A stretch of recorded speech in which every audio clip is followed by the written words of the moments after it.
It is just an extraordinary day here in Washington, D.C. What we've seen so far is a very strong police presence. I'm sure you can hear the sirens around me because there are a number of, in particular, fire trucks heading towards the Capitol building. What is interesting to see, though, is a number of those Trump supporters who were there for the rally this morning with the president are now heading towards the train station and away from the Capitol. It's a very small group that's now still at the Capitol building, but that doesn't mean that the police in particular aren't bracing for what's going to be a very difficult night here. There's already been a curfew issued by the mayor. She said, today I'm ordering a citywide curfew for the District of Columbia from 6 p.m. on Wednesday, January 6 until 6 a.m. on Thursday, January 7. Now, Washington's not it's had quite a few curfews, really, we've seen in the last year, and it's been the scene of what we've seen has been many protests and violence breaking out. But this is unlike anything else we've seen before, to have that group of the Trump protesters not only get into the Capitol building, but also force the change of what's happening in there with the count that's happening for the Electoral College certification process, with Vice President Mike Pence under the most pressure in that process.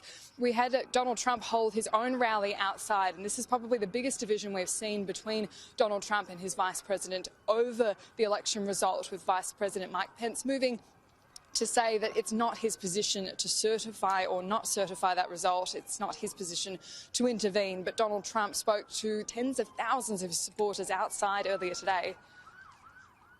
And we're going to have to fight much harder. And Mike Pence is going to have to come through for us.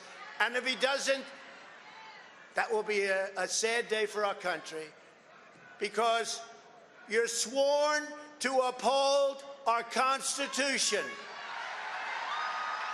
Now it is up to Congress to confront this egregious assault on our democracy. And after this, we're going to walk down, and I'll be there with you. We're going to walk down. We're going to walk down anyone you want, but I think right here we're going to walk down to the Capitol, and we're going to cheer on our brave senators and congressmen and women. And we're probably not going to be cheering so much for some of them, because you'll never take back our country with weakness. You have to show strength, and you have to be strong. Tell us again what you're hearing. You did say it was a very moving situation. What is happening inside? What we're seeing is a very quick escalation in the police response, and you can hear all those sirens. I've also seen a number of military vehicles going through the Capitol, and so that's going to be a key issue in whether this gets de-escalated quickly. We do see a number of the Trump supporters leaving. They are leaving the Capitol and going the other direction, but that doesn't mean that this isn't a tense time. And this count for the Electoral College certification process in Congress is due to last for hours still, and that's without even taking into consideration the number of challenges that we're expecting. We've already seen Arizona challenge, but we're seeing a very clear division among the Republican Party as well. Mitch McConnell saying it's time to acknowledge the certification, but we have seen so far a number of Republicans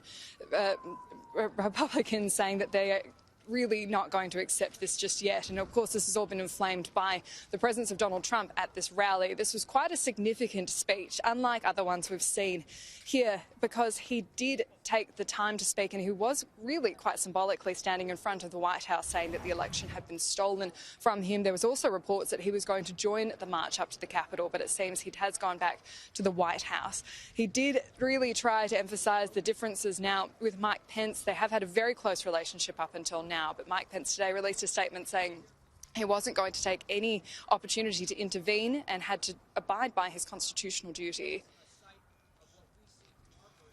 The call of the chair. We'll pause. Protesters are in the building. Thank you. There wasn't anything to say.